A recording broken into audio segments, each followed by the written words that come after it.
to be here with us today. Today we're going to be talking about in our fourth. Let me hit that down the recording information. We're going to be talking about our fourth session, a session I've been looking forward to for a long time. We're going to be discussing the topic. Wait, can you all hear me? Yes. Cool. Okay. We're going to be discussing the topic of practicing care in doing equitable social change making. So as we do this work, as we've been alluding to throughout this entire conversation, this is going to be a session that's going to work a little bit differently. We've talked about diagnosing the issue, filling and practicing your toolbox of activities, of tactics and strategies. And the last time we spent a blistering session about organizing the people that you're going to be engaging with, knowing who they are, knowing what the map looks like, and some engaging tactics.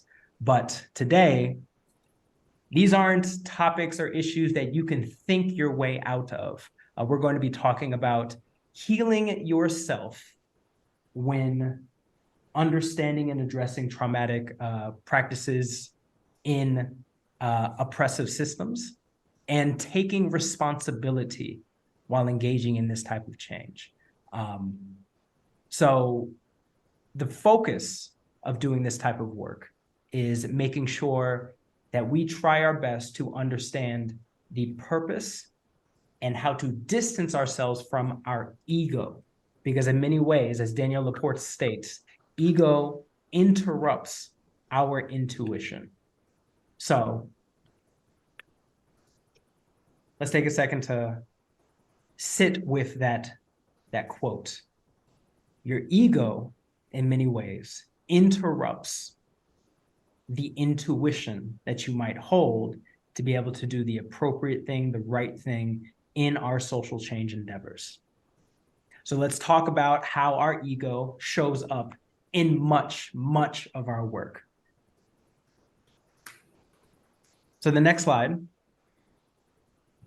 let's go back over the group norms to make sure we are all clear and reiterating how we're showing up in these spaces. Number one, making sure, especially today, that you are listening from the inside out, that you're listening from the bottom up. Your feelings, your somatic experiences matter so much. Make sure that you are engaging in the tensions, especially today, the difficult feelings you might be holding when we talk about these issues, but don't indulge the drama. Don't make sure that you understand the consequences of the feelings that you might be holding to make sure that everyone has the appropriate relationship that we're trying to bring into this space. Ask yourself the questions, why am I talking? Right? Why am I talking, and what am I talking about as I'm filling up space? Fourth topic, very apropos, make sure to make space as necessary and take space as necessary. All right? My favorite, Vegas rules here. We're talking about, make sure we need to focus on confidentiality, take the lessons, but leave the details of any one of these spaces. Be open to learning. And this is a different type of learning, not learning with our head, but in many ways, learning with our gut, learning with our heart, learning with our toes, learning with other parts of our body. And you'll understand what I mean as we go through these 3 hours. Be open, potentially, to someone else speaking your truth. It's not every opportunity to say, yes, I feel that too, and here's why, and and time is taken over to be able to, that could be used to discuss other things. Really critical, we've seen in other conversations, we're not here to pitch what we're discussing and talking about and how great we are. We're here to build. We're here to learn and to figure out what things aren't working so that we can go out in the world and use the things that are. Yes, and is possible. Both and is possible. In many times, in many spaces, we talk about how it's this way or that way. Sometimes both things are possible at the same time. So try to hold space in your heart for that happening. Valuing the process as much as, or if not more than, as you value the outcomes. Today, we're going to be talking through a lot of methods that will take time to embody. So we'll need to be sitting with processes before we potentially see the outcomes in our own lives and our own work. Assume the best intent, but attend to the impact of our work. And not finally, you got to go to the bathroom. You got to eat something. You got to take care of your kids. You got to show us your cat. We need it. We appreciate it. And we will, especially today, need to have much more of that energy of you taking care of yourself. So. Okay, with that in mind, we're going to save some of the things that we usually start with, like the agenda and our knowledge ancestors, for a little bit later. And we're going to start the session with exploring somatics. Somatics describes sort of any practice that uses kind of mind-body connection, helps you be more in your body and start to pay attention to what's happening, pains, discomfort, how you might experience joy, and use that to make decisions about other things, such as work. So we're really cozy right now, and I'm just going to keep us in the larger group. We're going to start with kind of a big group activity that is reflecting and processing, and then we'll have some chance to share. So I'm going to ask you to grab something to write on and something to write with. It can be notes on your laptop, it could be a piece of paper. Right? So just give me a quick thumbs up when you have that. Got it? Yes, love it. Yeah, it could be some sticky notes. It could be the back of a bill you haven't paid yet. Yikes. That's me. All of my health bills sitting on my desk this moment. Awesome, Amina. Thank you. I see you. Okay. So this first exercise is for us to start to pay attention to what's happening as we start to think about our equity challenges or the gripes that are happening in our environment. There's a lot happening in the world right now, and I don't want to mince my words. Like this is a really, really hard moment. And so I'm going to encourage us to focus on the things that we're working on that we can solve, and be present with that. So close your eyes if it's helpful, and get comfy for a second. I'm going to ask you to take a moment and pull up that equity challenge or gripe that you walked into the lab with. Maybe it's evolved over time, and try to get clear on, like, what is that problem that you're wrestling with? Take a moment to think about this thing that I'm wrestling with. What's the impact, and who is impacted? Can I picture the people that are being affected? Is it clear for you who the source or the root cause is of this challenge? Who or what is it? See if that can get really crisp for you. Now, start to pay attention to how you're feeling, what's coming up for you, what's happening in your gut. Are you maybe clenching your fists or grinding your teeth? Maybe check in and see where your shoulders are. Are they up by your ears? And when you're ready, open your eyes and write down the sensations, the feelings, the words that came up for you. What came up for you as you think about your equity challenge?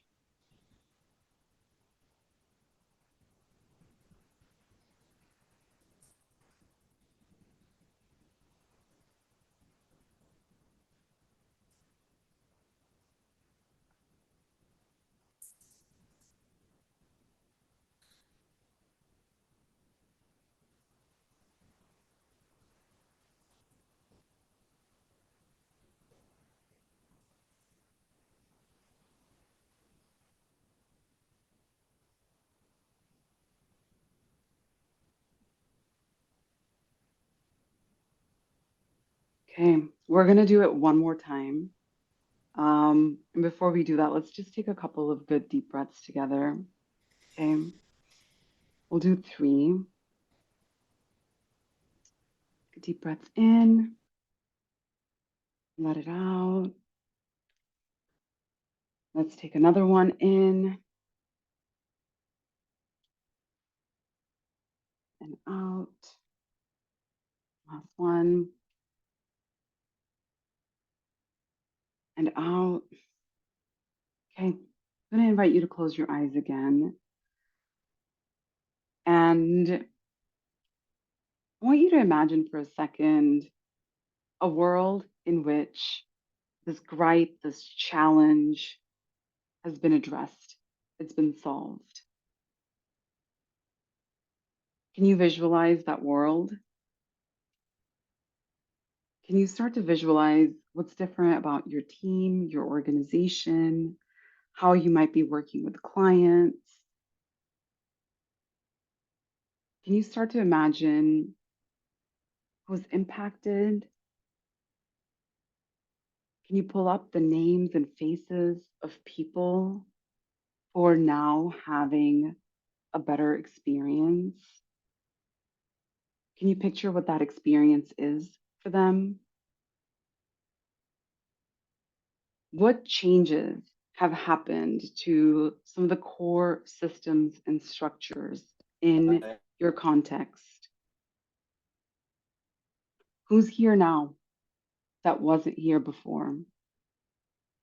And who is no longer here in this new world? Take a moment to pay attention to what's coming up for you, feelings, sensations, check in with your gut. And when you're ready, write down whatever came up for you.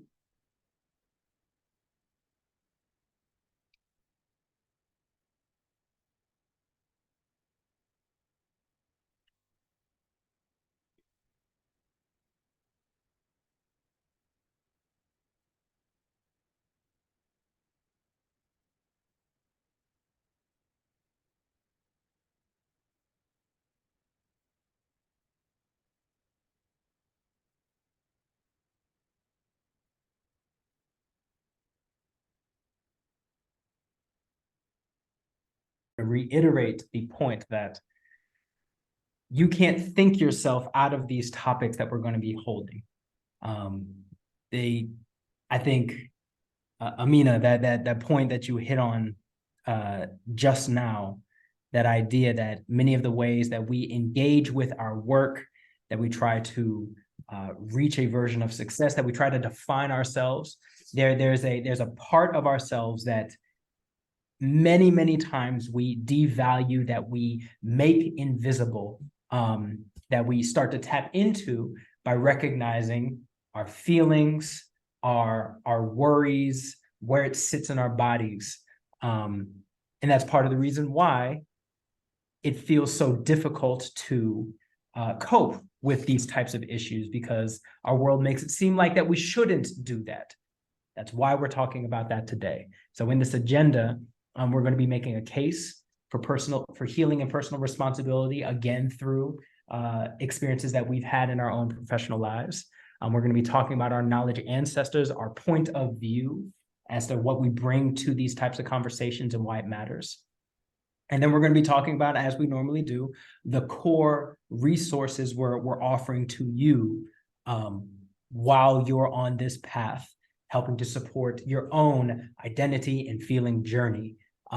So frameworks like understanding somatics as a resource, why it's useful, what you can use it for, and then the bus within us, one of my favorite identity recognizing frameworks. You'll understand what we mean when we get there. And then a tool that personally has changed my life in many different ways that we call circular. We hope you've done the reading. It's very powerful for us to think about how we replicate those patterns in our lives. And then many of the skills that we use to help support getting us out of the way and instead focusing on the changes that we are trying to make to help address these equity, to build these equity visions that we're trying to construct.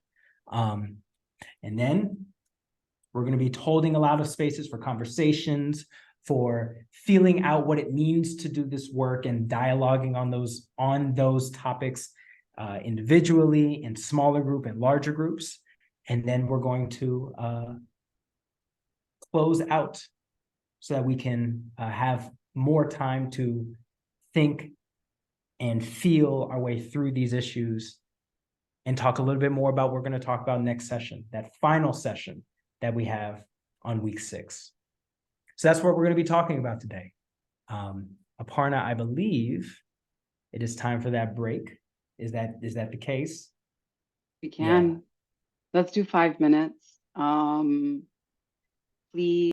We appreciate you taking that time, because the truth is that the main reason why we built this space is because I took that time after you see me in this picture.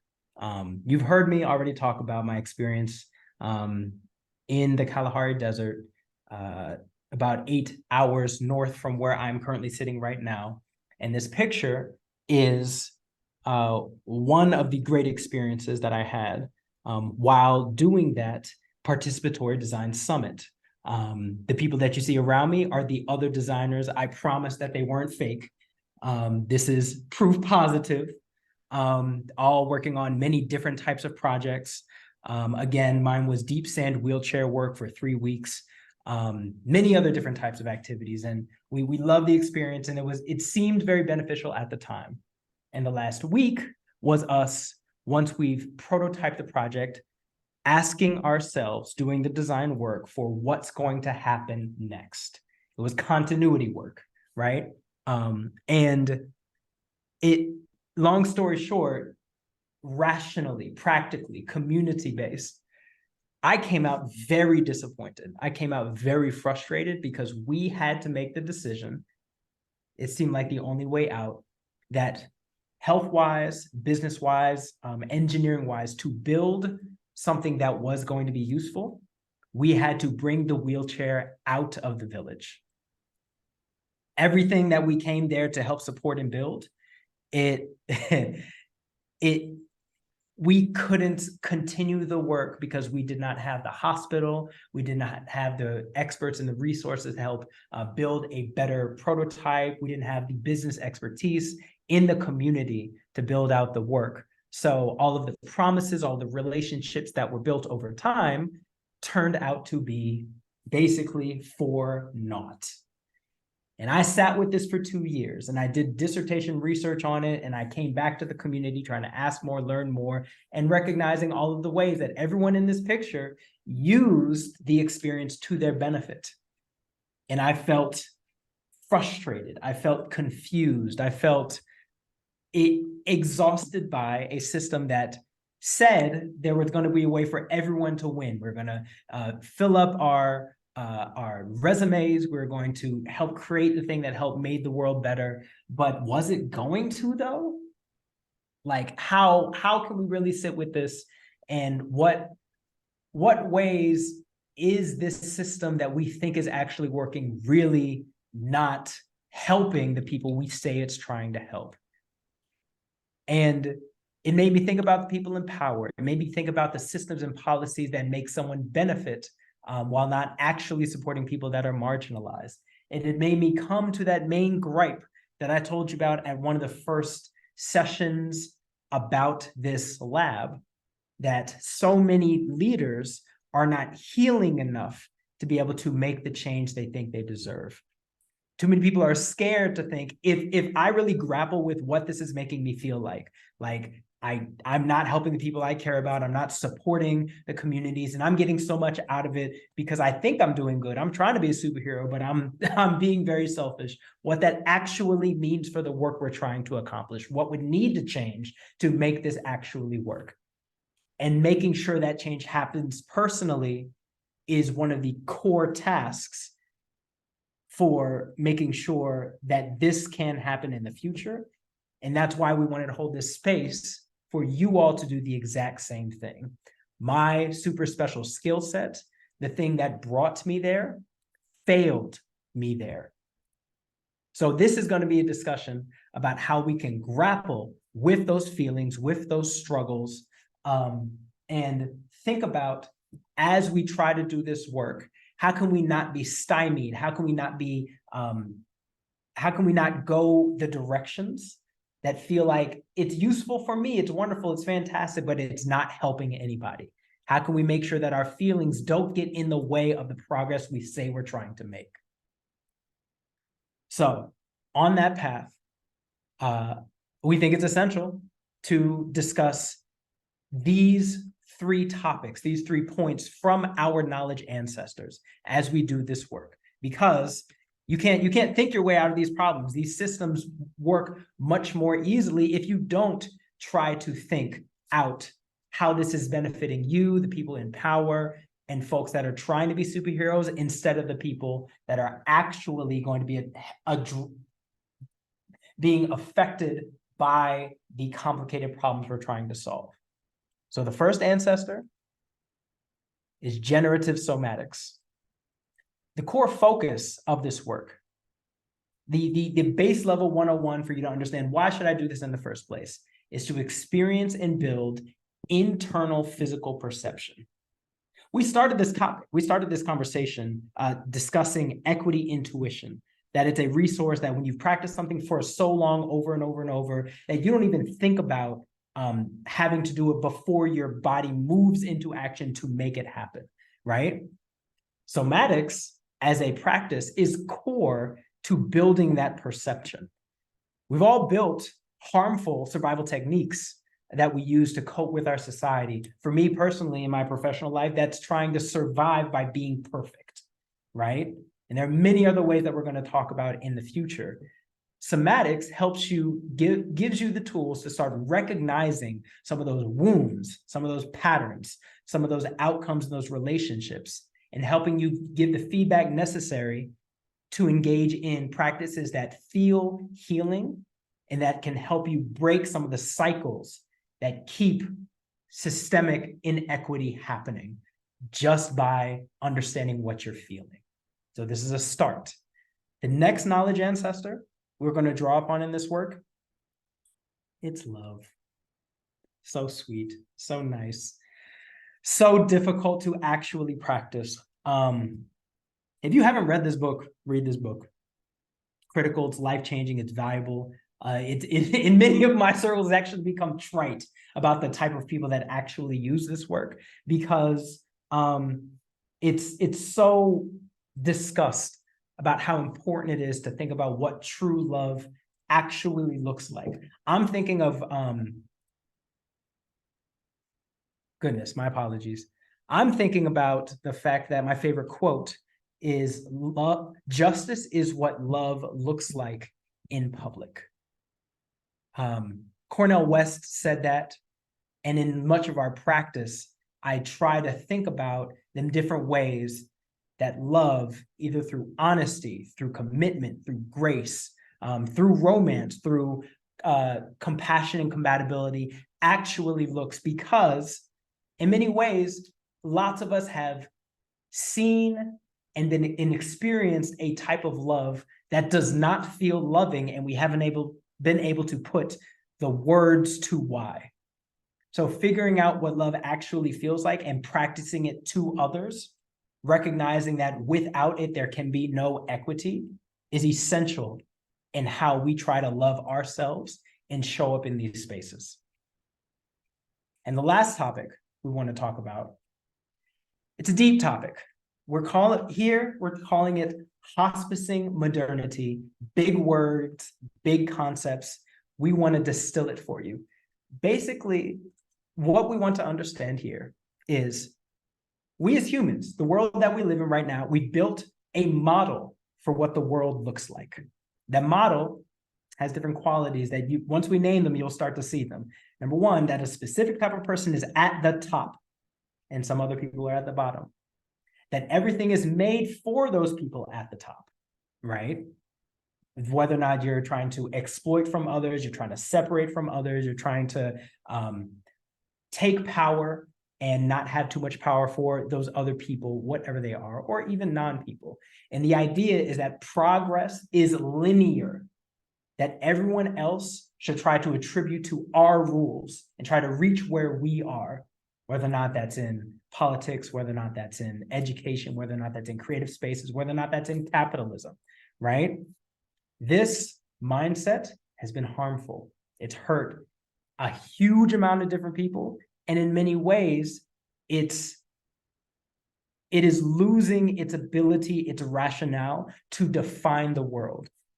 So what we're trying to do is hospice this idea of modernity, acknowledging the decline of these certain modern ideals, and say, if we're to build a new world that is more equitable, that's more sustainable, that's more healthy, what do we learn from the world that was created, that is dying, to build that healthier place?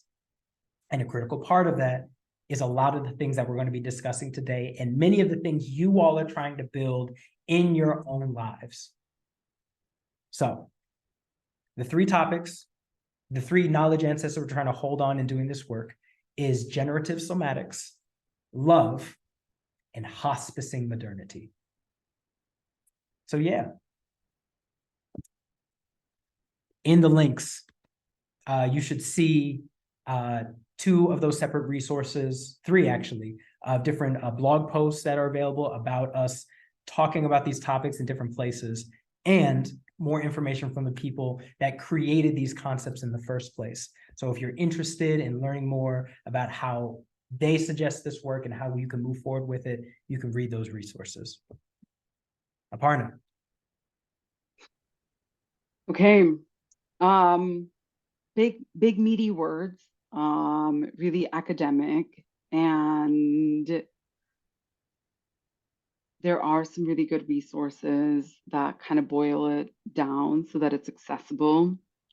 Circular, the one pager that we shared with you, that's an example of it, and it's still pretty academic. And so try it on for size, see what works for you. Okay.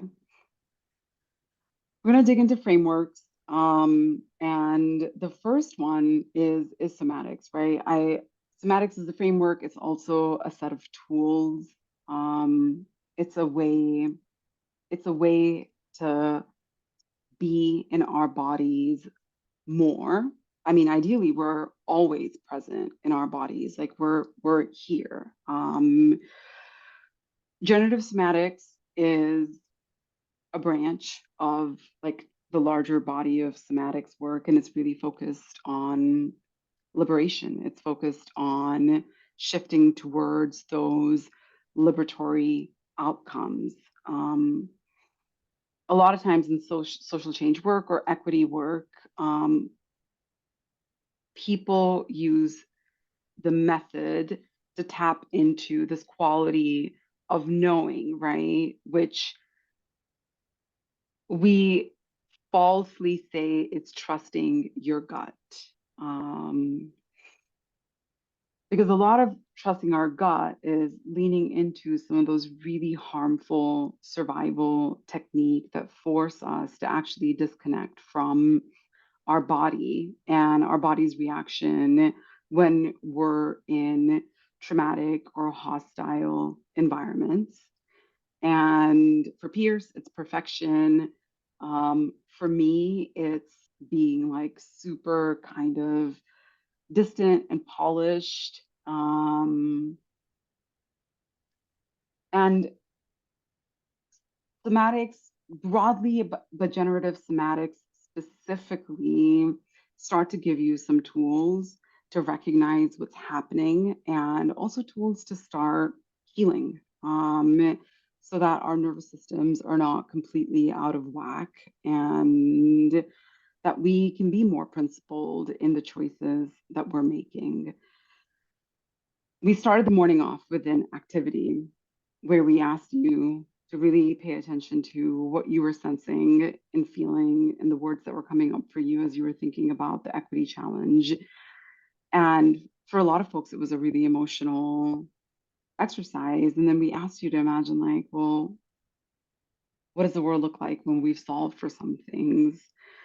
Um, and we heard from folks, some people, a sense of relief.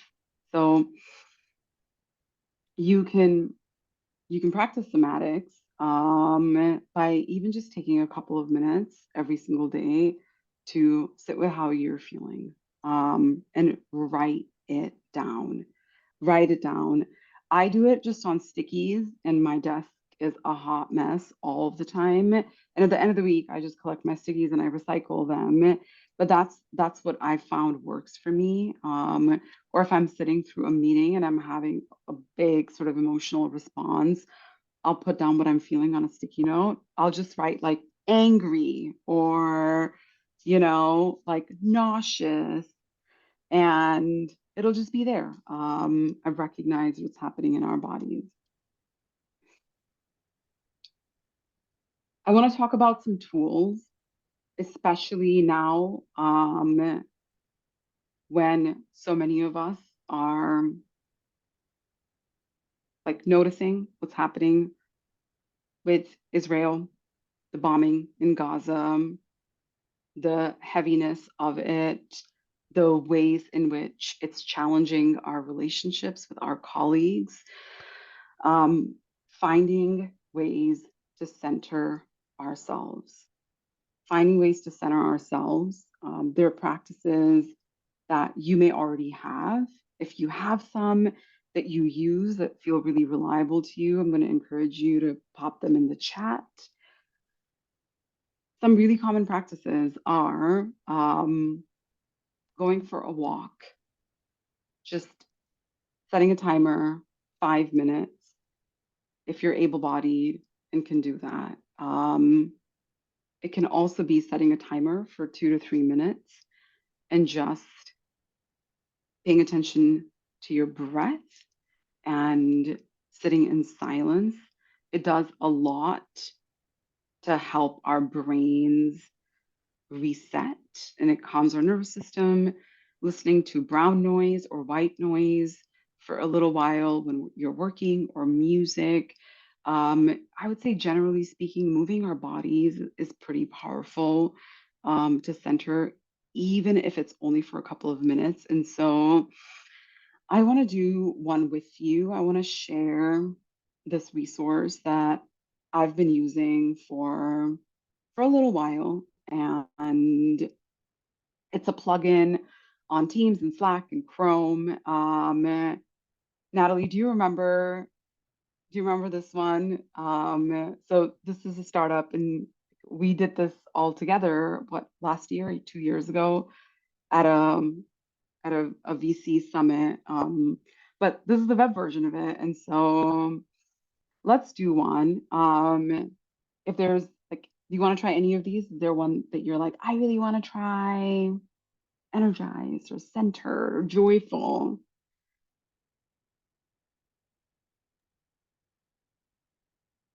Confident. Confident. All right, Let's let's do do it. confident. So it is movement. I'm going to ask you to, get up off your chairs if you're sitting. You could also stay seated if that really is going to be more comfortable. And all we're going to do is follow the movement on the screen as it happens.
How did it feel, folks?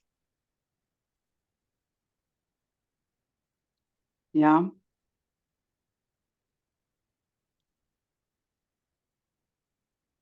Let the dog join. Always. Shoot.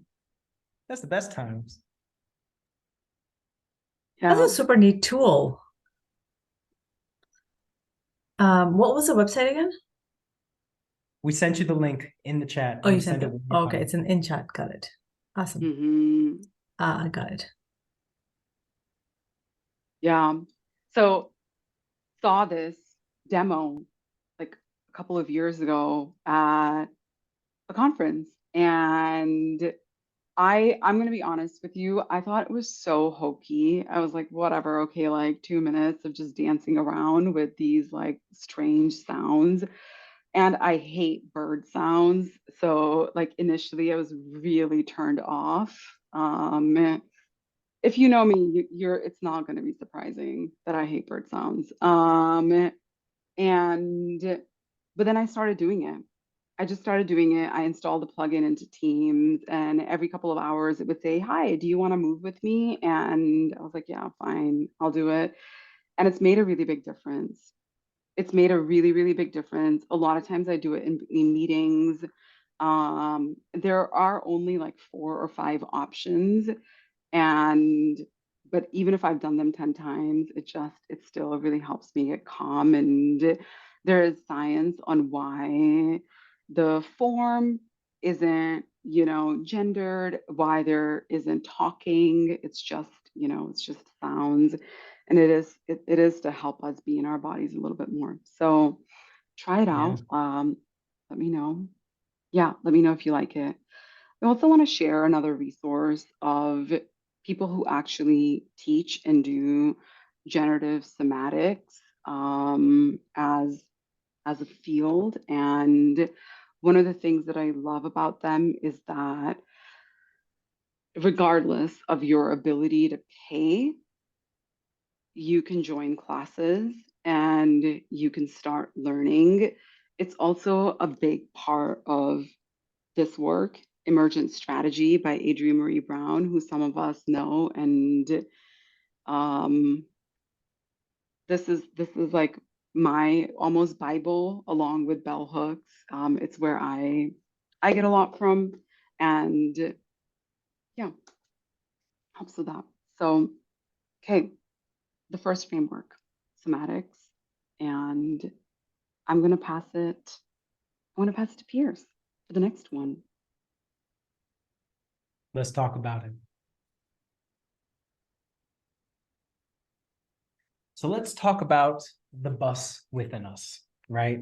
Um, let's go back actually to what we just did, right? Uh, did it feel hokey to you? Did it feel like this is corny? What are we doing right now? Why are we doing that? Why what could this possibly bring to my life that I don't already know? I've been doing this my entire life. I've grown up past the point of being able to move around my body. I should just be able to handle whatever issues I'm dealing with in my head. What? Hold on, stop. You might not have gone that far, right? But you might have felt a bit of that feeling, right? Do you know where that came from? Do you understand? Do you have an idea of what part of yourself made you feel like that's how you should interpret that experience? Let me ask you this. Were you a bit in conflict? Was there another part of you that was like, wait a minute, I remember kindergarten. I remember what it was like when I was 5 and I was with my people outside, moving with reckless abandon. This feels exciting. I don't know if I'm gonna do this right, but damn it, shake. Ooh, it feels good. It feels nice. It feels sweet. It feels invigorating for whatever reason, for whatever purpose, right? And I need to do this more in my life. Wait, where did that come from? Right? Where did that feeling, where did that identity, where have you been holding that in your life? Here's another question. Are there other feelings you might have come up with that I haven't stated? Other things that are in conflict that you haven't been able to recognize, reflect on, and see in yourself. It's almost like that we are in everything we're doing, whether in conflict, whether moving down the world, traveling from place to place, engaging with the people that we care about, engaging with the people that hate us or that we might be frustrated with, that we're carrying multiple different identities with us at all times, like we're carrying a bus. That is this point, all right? Here's a thing that this mindset can help disabuse you of. It can help you rethink about how you relate with yourself. We contain multitudes. We've been talking about throughout this entire experience about a single identity that we hold. That identity has many different pieces. Your race, your nationality, your class level, your ability. We can go down the list. We've talked about it in previous sections. But what about the many identities that we hold throughout our lives or that we feel in every single day? This is about seeing ourselves with more nuance and recognizing the many different parts of ourselves that react to the world around us so that we can come together, we can come into a moment with more clarity, more centeredness, more groundedness, because it's not just about understanding we contain multitudes and being very trite with that statement. It's getting in touch with the many parts of yourself, that 5-year-old, that person that has a terminal degree, that individual that gave up painting or drumming, or any other different thing that we hold inside ourselves when we do whatever we're doing, and figuring out how those things affect how we show up and do our work every single day. Okay? So, hey, listen, how many times have you truly grappled with and mourned the things you have given up in your life and how that's affecting you today?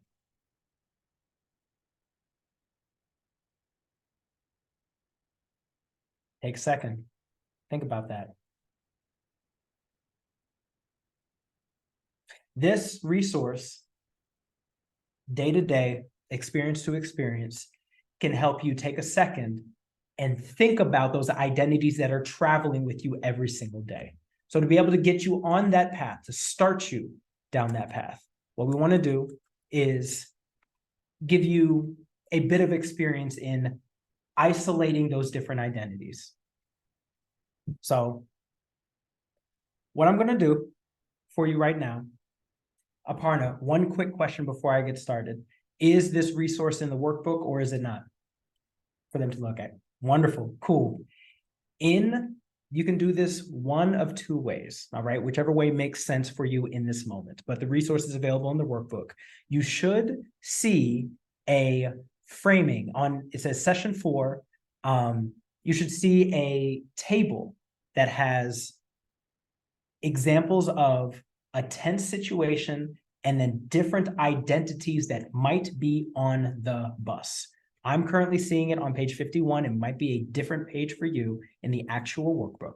But what we're going to do, please imagine a tense situation, potentially like the equity gripe that you are holding, the equity challenge that you've been working through.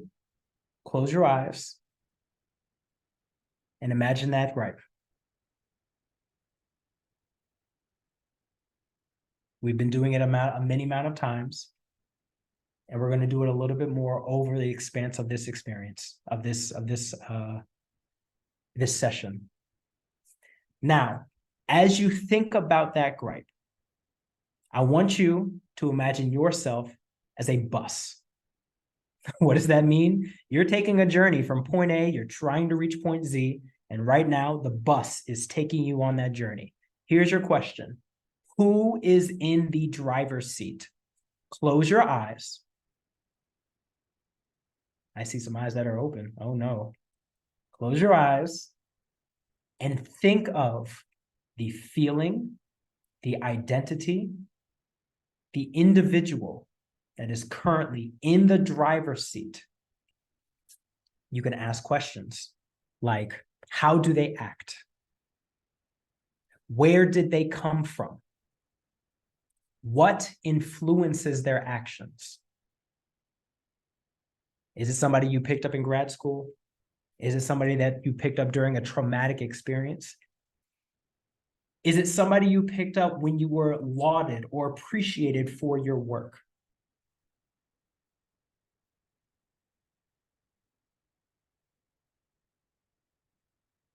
If you can think of a name, if you can think of an identity, if you can think of a persona for that person, try to get a handle on it. And if you want to write it down in the workbook or write it down on the side, write down that name. Write down that identity. In the future, you'll be able to isolate how do they act? Where do they come from? What influences their actions? Secondly, let's go to the back of the bus. Let's think about one passenger that reacts completely differently than the person who's in the driver's seat. How do they act? Where did they come from? What influences their actions? Personally, my parents went through a divorce when I was 16. My relationship with my mother, I've been in therapy with for a very long time and trying to grapple with all of those ways I operate, all of the ways that I experience and manifest stress, and how that stalls me, it stops me, it freezes me in my tracks. That is one of the people not usually driving the bus, but I keep with me all the time. Who is that other person? Is it someone that compels you to anger? Somebody that makes you want to act in a joking manner, to be a jester in these spaces? Try to come up with that persona. Try to come up with that name, that identity for that second person.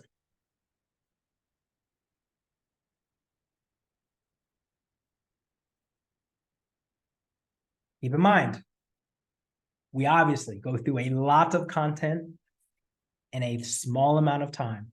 And if you can't come up with that person now, that is all right. That means you have to come up with it later. Reflect on this for this reason as well.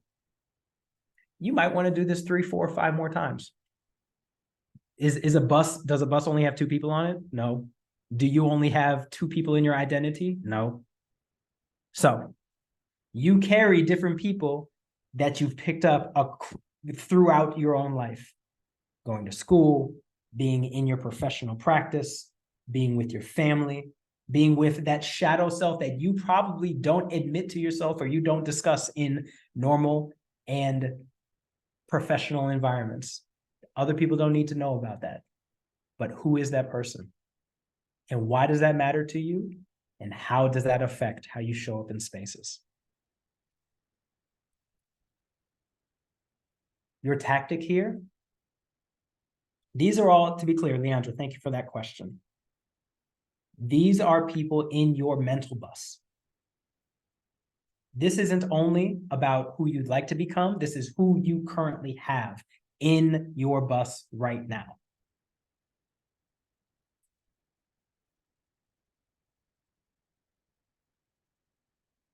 So take some time, try to name those individuals, whoever they can be. And it's likely we won't be able to do it all the time now, but at least you have the resource so you can name them, you can figure out how to support, calm, and ground them, and you can take those superpowers they hold to figure out how to show up in a different place at a different time. That is the power of the bus within us. So if you still have your eyes closed, thank you for following directions. If you don't, thank you for being an extra credit searcher. But for now, I think it's time to go to the next section. Leandra, I appreciate you saying that. I actually struggle with that as well. In many ways, I actually the way I think about it is less about potentially an identity or a collection of words that come to mind, but potentially a feeling that comes to mind. Representing different identities that affect how I show up in everyday, trying to give name to the amorphous, to the equivocal. And I know that's difficult, but it's also useful to try and imagine. So it's time also to give you another resource, all right? That first resource is about what we hold within ourselves as we do our social change work, the bus within us, the many identities. This next resource is about how you show up in these environments, even in ways you might not even recognize. So, partner, can we bring out the slides? Yes, thank you. Let's talk about circular. Let me get a little bit vulnerable with you all today.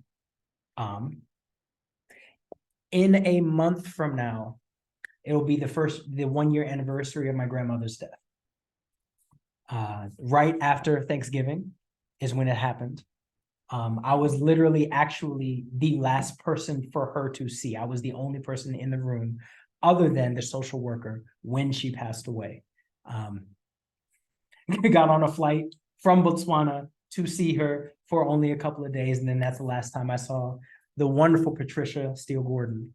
And that's what got me on the path to thinking deeply about hospice and working through my own struggles in social change work. That's what got me to that book with those big words that you heard about before, and to this resource that I thought was very, very powerful. We are all trying to change the world somehow, right? And in so many ways, the world has created practices, they've created patterns for us to keep it from changing. It's a big concept, a big idea called modernity. We don't have to go into deep exactly about what that means, but these systems of oppression, because that's in many ways what it is, are things that we have adopted inside ourselves to make sure that modernity stays exactly where it is, to make sure oppression, inequity, these things move faster than thought. That's why it's so hard for us to recognize them. And these are 8 patterns that we see in our own work, that you can see in yours, to figure out how you can practice a new world that doesn't just put humans at the top and everyone else on the line to quote unquote success. And it's called circular. So if you've done the homework, you've read the resource, and we're just going to go through them very quickly. Long story short, the way you use this, are these patterns that you keep up, that you consider important to how you engage with the world? Continuity. I want to transcend oppression, inequity, without giving anything up myself. That's continuity. Innocence. Because I say that I'm against violent systems, that means I am no longer complicit in them. Take a second, think about that. Recentering. So this is about your feelings in many ways. How will this change, this issue, this struggle? How will it make me feel based on what I'm going through, instead of how it makes other people feel, how it makes other people grapple with their own struggled, frustrating existences? Instead of material change, how is this making me feel?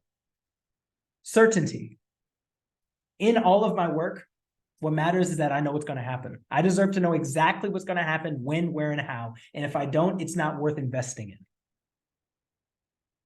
Uncertainty, get out of here. Chaos, complexity, not important for us to know. Unrestricted autonomy. I am not accountable to anyone but myself unless I choose to be. I've seen a lot of conversations on international and political spaces of people that believe that they don't need to act without accountability. I can do this harm because other types of harm have been done to me, therefore my harm is okay. Exhausting, inadequate, inequitable. You are accountable based on your actions, just like someone else is accountable based on theirs. Leadership. I'm the leader. Either I or the person or group I designate is qualified and entitled to direct and determine the character of change. The reason why I love this one and the next one is because power begets power, right? People love looking for power and they love putting in power where they think it matters instead of the person who's most adequate for the job. Authority. I should be the one to determine who and what is valuable and deserving of which rights, privileges, and punishments, because I said so, right? And the last one, the issue I ran into when I was in the desert, recognition. But don't you see I'm one of the good ones? I'm the superhero here. I'm the one that you come to me, please. I'm the one, right? Here's a real question. You've probably read this many, many times since we've discussed it. You've read it while it was on the slide deck. Here's how you use circular. Which one of these patterns made you feel something? It's not which ones are you excited about, which ones are you confused, which ones are you frustrated at, which ones make you feel defensive. Those are also useful and valuable. Which ones really made you feel, ugh, that's not me. It was in potentially even immediate reaction. Or there's something, which there's something here that resonates with my experience. It really attacks my potentially fragile shell. Take a second. Whatever that feeling is, wherever you feel that in your bus, sit with that pattern. For me, it's recognition. That's the one that makes me feel something. Why? Why does it make you feel something? Why does this matter to you so much that you don't feel like that you feel you need to have recognition? Or you're like, no, recognition isn't the real thing. You don't know what, fuck you, Piers. You don't know what you're talking about. Stop. No. That feeling matters. And diving deeper into why that feeling exists help you understand why this is one of the things you might be using to replicate the pattern, and therefore the most important thing for you to break down if you are to recognize your relationship, what you get out of inequity in the first place. So take that second. You can close your eyes. You can write it down. You can reflect in whatever way feels right for you. You can walk around your room if you like. We don't have to see you on the screen while you're working through this. We believe you're here. We believe you. But which one of these frameworks makes you feel something? Why do you feel it? And what does it mean that this is the framework that you feel resonant about?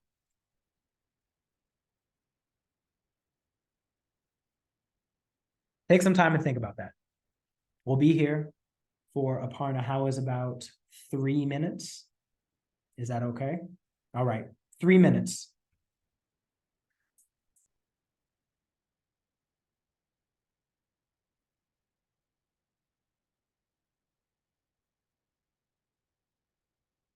If you have any questions about this activity, this very small activity, please put it in the chat. We're here for you.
As you're working through this, I'm gonna give you something else to chew on.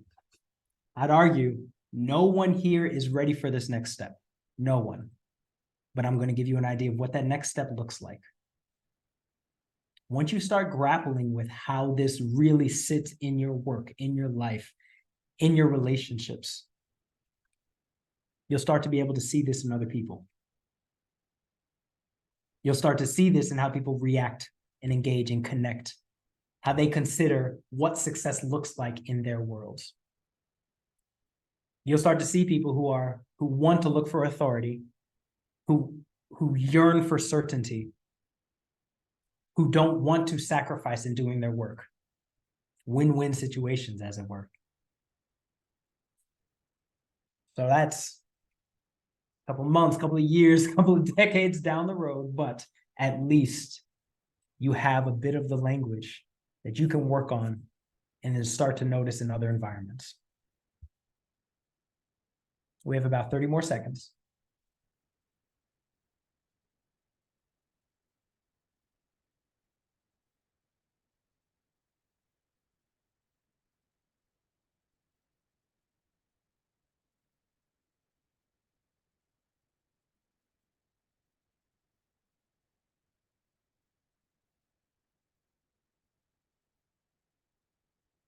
All right. How are we feeling? Anybody have any feelings, any thoughts that they'd like to name?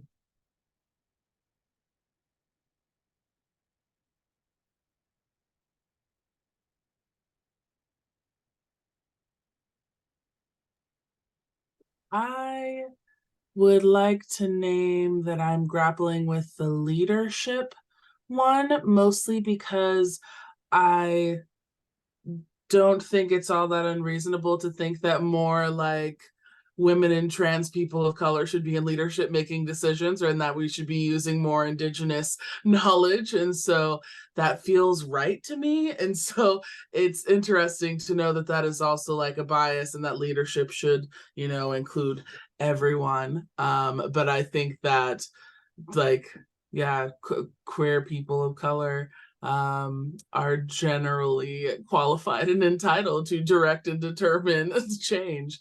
And I don't know if other folks are feeling that way, but I feel like since white folks have been in power making decisions for so long, it feels right for that to not longer be true. But then if the opposite is true, is that problematic as well? I don't know. But I grapple with that one for sure. And then recognition, but for almost the exact reasons that you mentioned earlier. Fully heard. And you were right about that. So much of that, especially recognizing so many ways that femmes, trans folks, non-binary folks have not been in spaces of leadership.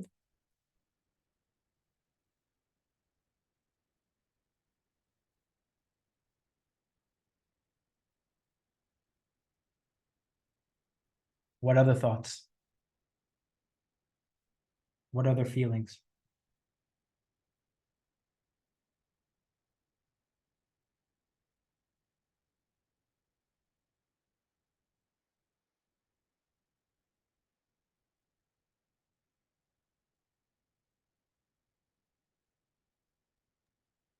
I'll share a little bit.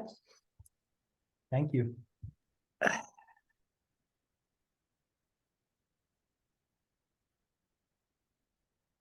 Probably the recognition is the like one that hits me the most. So there's this element of, because I feel aware of these things, there's like a moral superiority to other people who are still like grappling with it, especially other white people and stuff like that.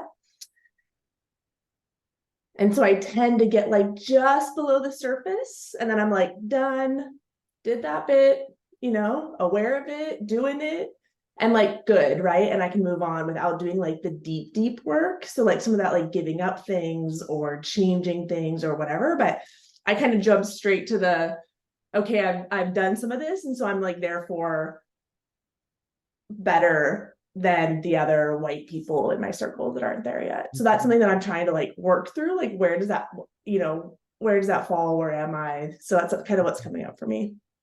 Yeah. Almost like the important thing is that you can see and notice to be seen instead of figuring out how it can help transform you. Ah, Amina.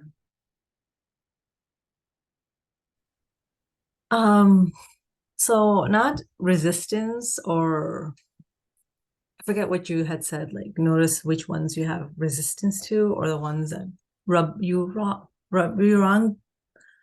Notice the ones that But make you feel something. oh, okay, feel something. Got it. Okay, so the one that I'm feeling something about is continuity. Ooh. Um, and it's interesting because like I've seen this list, I've seen circular in the framework before and used it. So like it's hard when you see something not for the first time. I'm trying to figure out like what a new feeling. But continuity, I feel like is sitting with me different today because I want to say the thing that I feel it's like I feel life force not in my feet, right? Mm. And I feel like that's like despair because that is the thing that stops employers and businesses from doing DEI work in a really good way. Like this is the biggest resistance. You know, we want DEI work, we want equity inclusion, but we don't want anything to change. And when they say we don't want anything to change, obviously what they mean is they don't want any of the benefits they have from the current systems to go away. Um, they want an add-on. They don't want any fundamental change to their systems. But I see this with amongst marginalized groups as well, and I see this like as a species, we are struggling with this when it comes to even preserving our freaking planet. Like nobody wants lifestyle to change, or nobody in the global north wants their lifestyle to change, but they also want to be environmentally and sustainable. And there's such a massive cognitive dissonance. Yeah. Like in today's context, like I'm thinking of like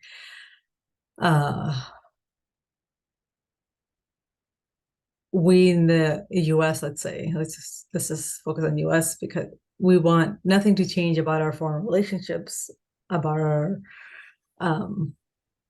land acknowledgements and having Indigenous Peoples Day or whatever. But we don't want to change, we don't want any of that influencing how we're dealing with um, the current genocide taking place. Like it's so deeply, it's like it's like our center of gravity.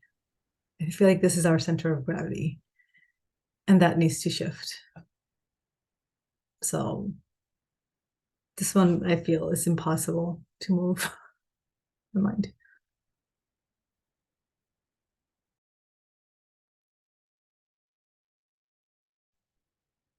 Yeah.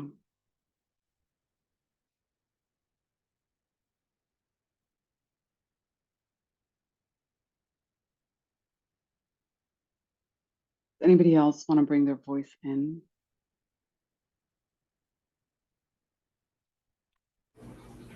I'll go. Recognition was the one that made me feel something as well, and I wrote down the need to do the absolute minimum, but be seen as doing the most through social sharing.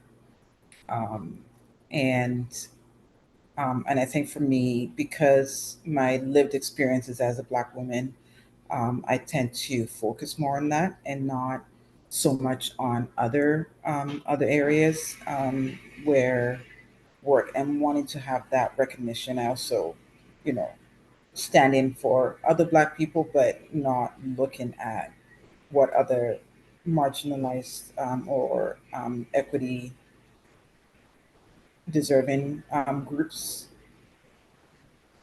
need that focus as well. So yeah,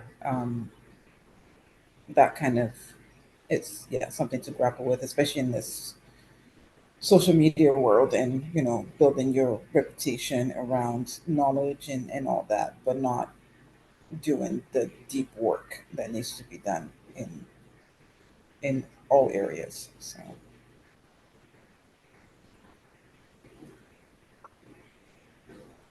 Yeah.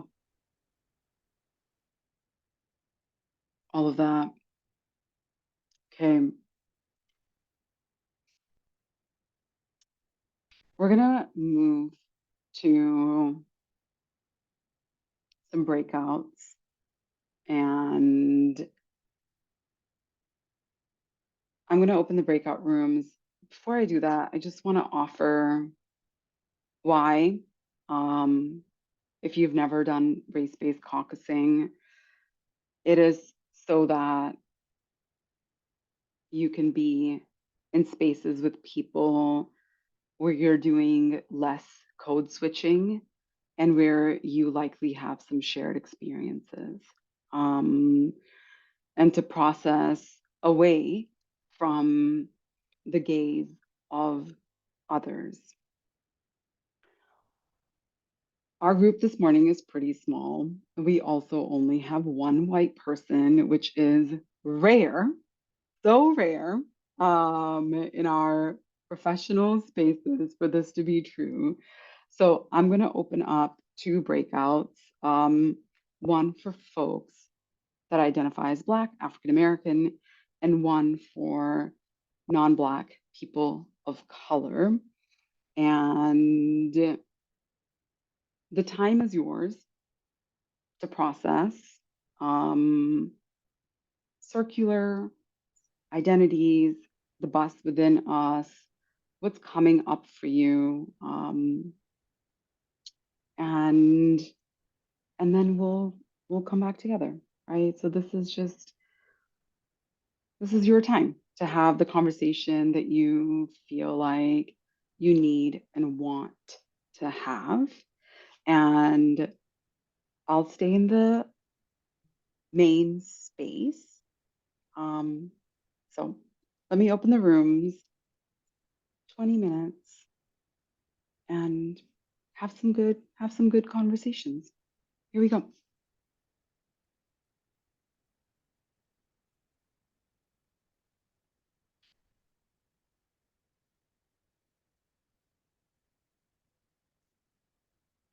It's fair game, right?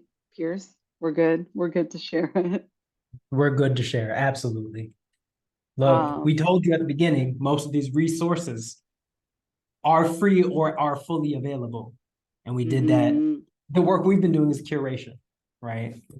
So That's right. let's talk about a few more tools that you can use to support this work. Yeah. All right. So we're going to cover two. We're not going to dive into them. Here it is for you to dig into on your own time. The first one is this cognitive bias codex, and it's got a lot of information on it. I know it's got so much information on it. And so I'm going to post the link in the chat for you. I actually had to print it out. And so similar to the complexity and the Cynefin frameworks that we started with in the very first session, this is helpful for recognizing and addressing biases, like when we have to make decisions, when we're like leading teams, when we're trying to build organizations, when we're trying to build capacity. There's a lot of content here. When Pierce first shared this with me, I want to say it's been almost a year now. I printed it and I would come look at it, and it's taken me a really long time to actually know how to use it well. So it's a resource. For me, it's a lot like having a copy of Emergent Strategy on my desk. I can pick it up when I'm like, oh, where do I go? So that's one. The other one is if you have little kids in North America that have gone through school, you might have already seen this. If you've worked with young people, it's called the ACEs, and the ACE stands for Adverse Childhood Experiences. It's usually a 10-question survey that is given to kids, typically in the K-12 environment. And while none of us are kids, why the ACEs are really important is because if you have personally experienced any of these things, or you're working with people who've experienced these things, there are really significant adult behaviors related to having had some like really hard things happen to people when they're kids. And maybe you're somebody that has not experienced any of these things, and that's great. There's a little quiz. I'm not going to ask you to, actually, I'm not going to pop the link in the chat until we've moved on. There's a little quiz on NPR if you're if you're interested in knowing what your ACEs score is, you can go, you can take it. If you're in therapy, this is something that you definitely want to bring to therapy with you and process it with somebody who has skills in helping you navigate some of these things. I'm also going to share some resources in our shared folders around adult behaviors associated with some of these adverse childhood experiences. And the thing to know about the research that's gone into creating this particular, it's called a scale or an index, right? These 10 questions is that it's tens of thousands of kids, like for about 40,000 kids in the first study in the early 90s across age, race, socioeconomic spectrums. And so it's a scale that holds across cultures and across socioeconomics, and the impacts are also felt. And it's one of those things where wealth doesn't preclude you, for instance, from feeling the impacts of having experienced these adverse impacts. Being white, being cis, het, able-bodied doesn't preclude you from experiencing the long-term impacts of it.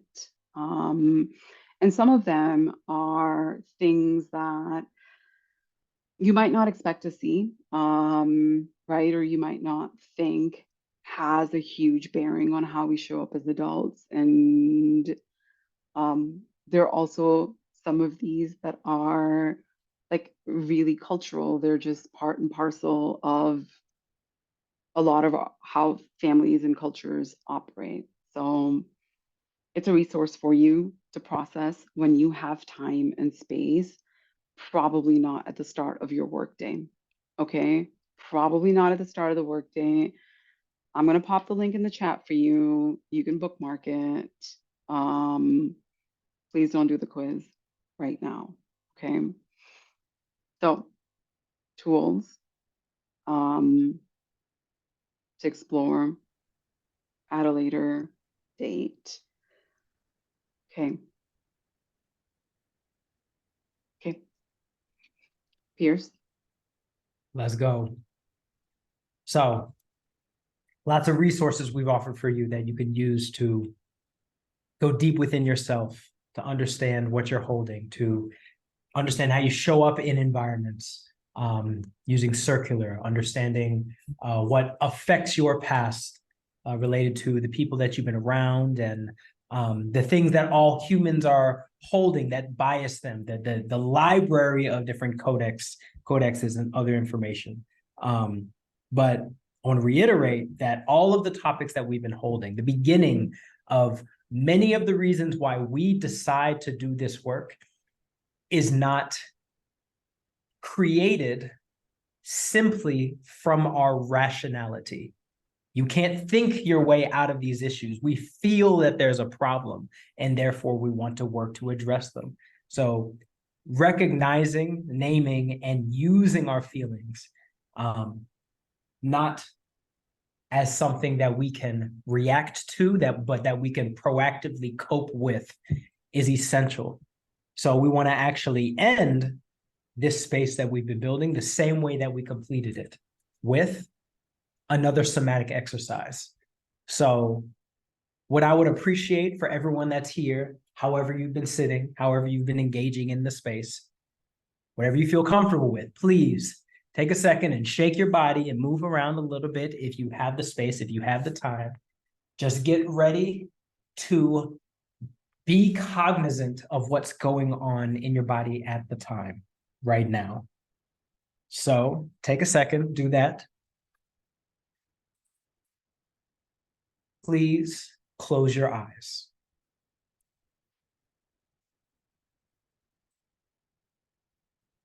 Take a deep breath in. Now breathe out.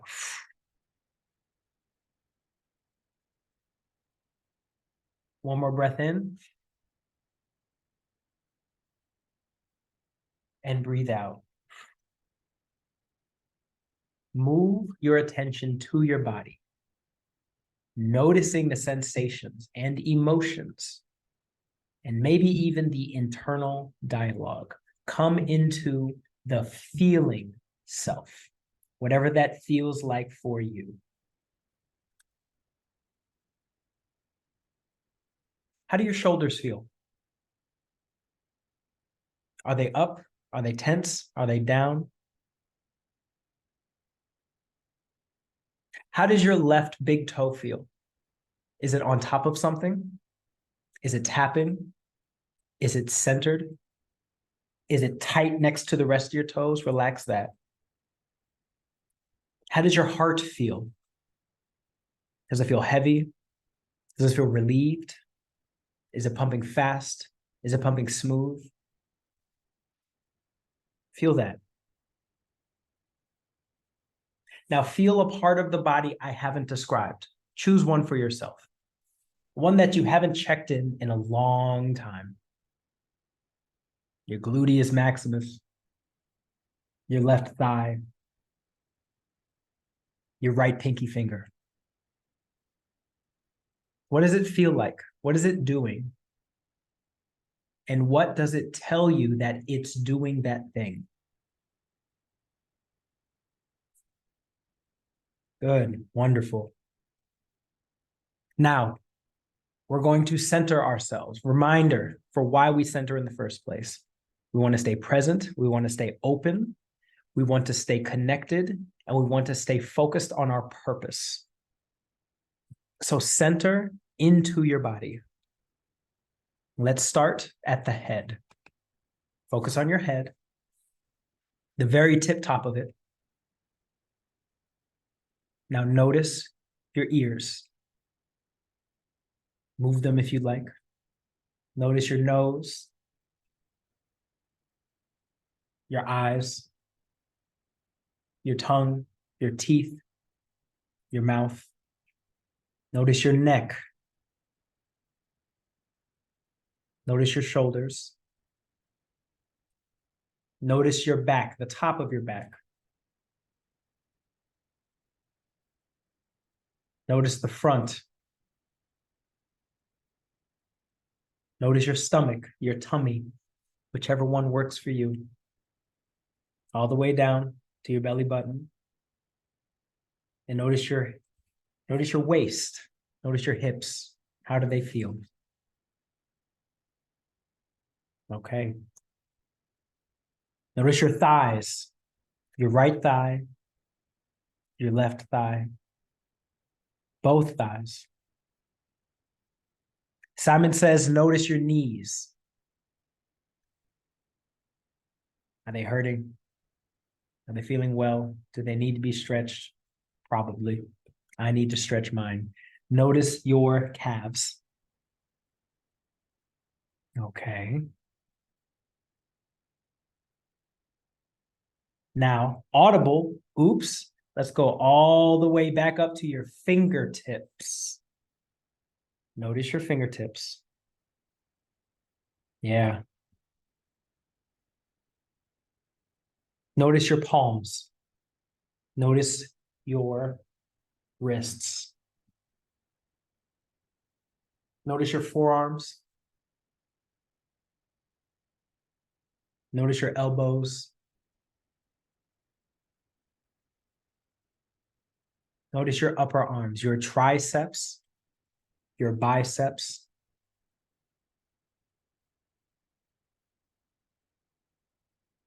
Now we're going to move all the way back through again to your chest, then your stomach, then your lower back, then your waist, then your legs, then your lower legs, all the way down to your feet. Notice the bottom of your feet. All right. Keep your eyes closed. Appreciate you. Now blank out your mind. It can look like the inside of the matrix. It can look white. It can look black. It could be a color, chartreuse, pink. Blank out that mind.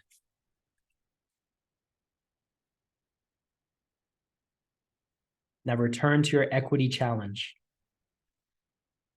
that you've been working through this whole time.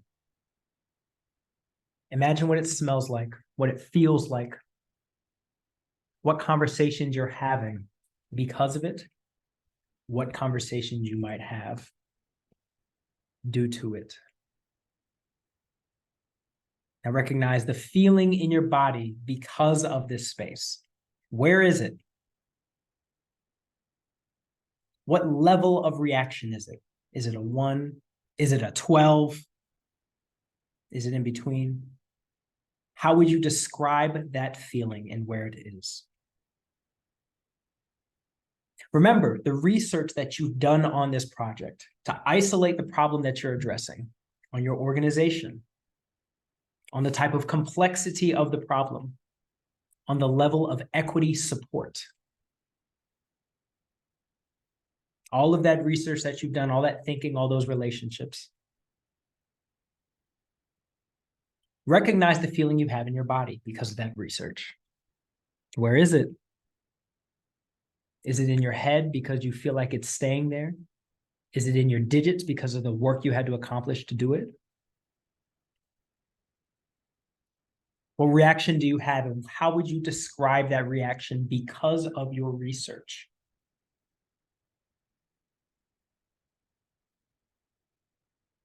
Now imagine the tactics that you're using to address the problem. What is the tech? What is the projects? What is your theory of change feel like, look like?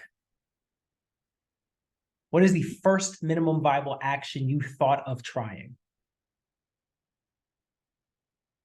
What do those tactics make you feel like? Where is it? What's the level of reaction? Is it big? Is it small? And how would you describe it?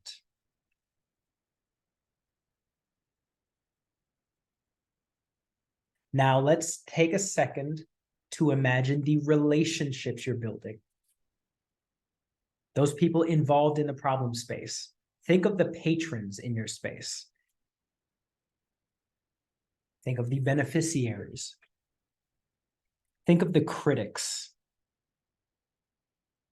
And think of your accomplices. Remember their connections to you and their connections to each other. What do those relationships feel like in your body? Are they disconnected?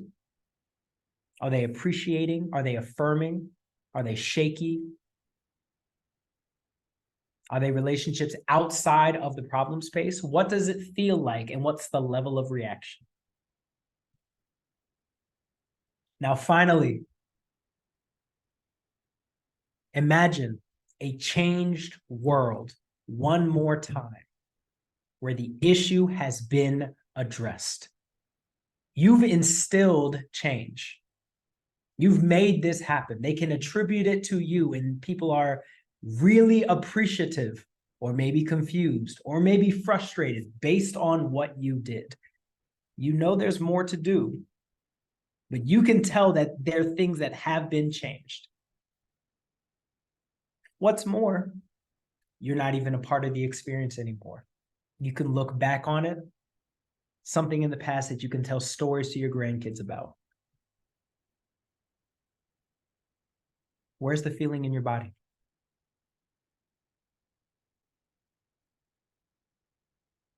How would you describe it?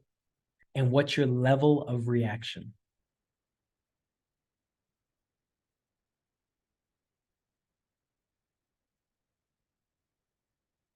Take a deep breath. Hold it. Hold it. Hold it and let go. All right, take one more deep breath. Return to this circle, to this group. Open your eyes, unless you've opened your eyes already.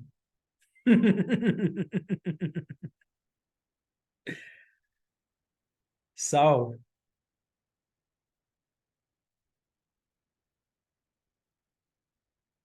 that is somatics.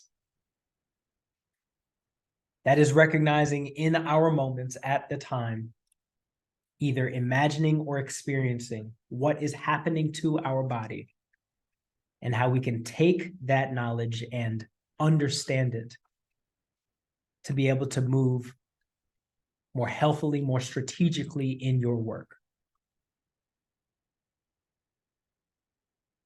Again, we can send you the script for that work. Obviously, if you just said this to yourself or you said this to somebody else, wouldn't quite work, right? It wouldn't work that well to be just spouting the information. You have to practice it. You have to feel it. You have to understand where you're trying to go as you try and practice this work. So with that, I think it's time to go into the skills section. Correct, Aparna?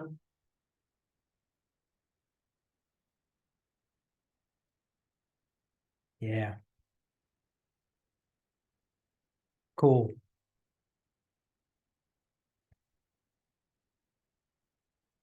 So let's talk about decentering a little bit. The field that got me into my grad work, my grad program, is called human-centered design. Let's sit on that for a bit. Humans feel like they are the center of the world. They feel like they're the most evolved, most developed community, that everything is made for them, right? We're the most, most valuable. But there's a different way of looking at the world that people have been using, evolving, and building for generations, for hundreds of years. That's older than the systems that we currently sit in. In that book, I keep telling you about hospicing modernity. There are two ways of learning. There's mastery learning, where learning feels like reaching the top of a mountain. I'm sure we all feel familiar with that. And then there's depth learning, which is recognizing, hey, this thing I'm connected to and I know more about, that thing is a part of me as well. I dive more into it. I peel back the onions, learn more, and that thing affects me and I affect it as well. How many, an example is, how many ways are we eating microplastics?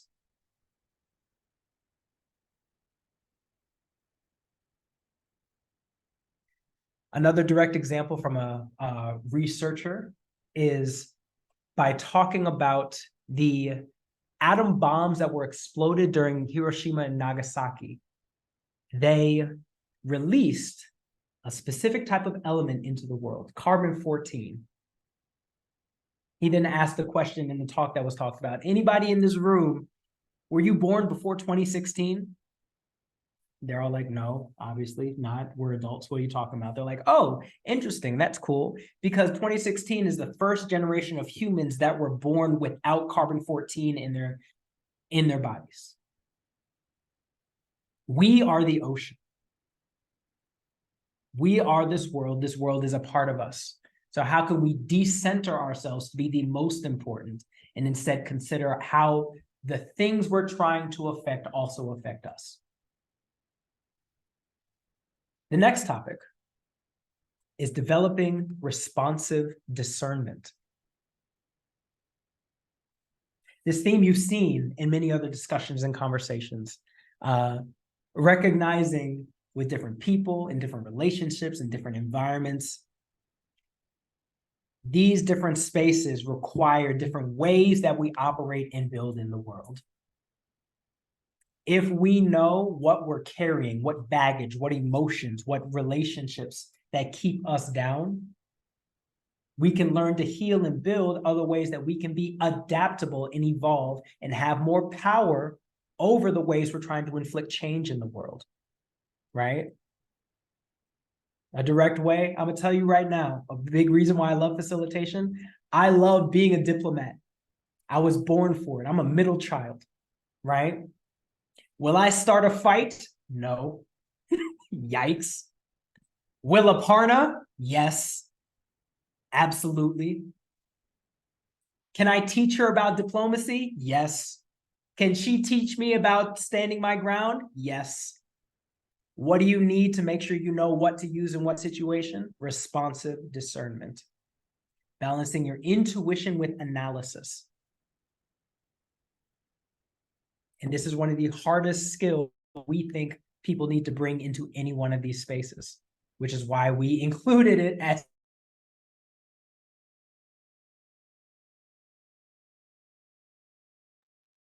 Uh-oh. Well, we temporarily lost Pierce due to internet instability. Okay, those are our skills. We have, oh, let's see. I don't know where I got cut off. Can you hear me? Cool. We can hear. The point here is this is the hardest skill and one of the most important, which is why we included it last. So, last sections. Let's talk about what's next. All Okay. right.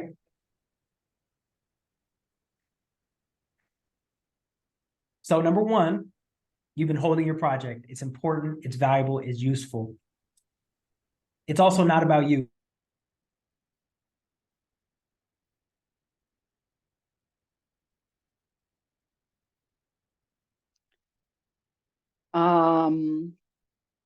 Yeah, some little Wi-Fi issues in Pierce's home. Okay, well, here's what's next. Go back and think about your project, get clear, connect with your buddies, do your logic models. Next week, we're going to have another opportunity to have some new tools to think as well as processing what we've been working on. We're going to share details about that via email, probably tomorrow with you. And yeah, it's challenge by choice. You can be here if you want to. I encourage you to be here so that you can hear where others are and tools for sort of future casting.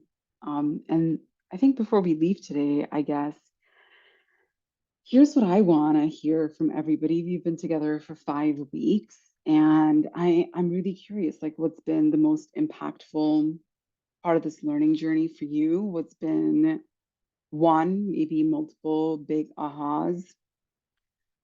What are you ready to shift? And where do you want support? What do you need support with moving forward? And so I'm hoping that we can share this in the chat before you leave. And that's our session for today. Thank you for being here. Thank you for trying it out. I know new and different for a lot of folks.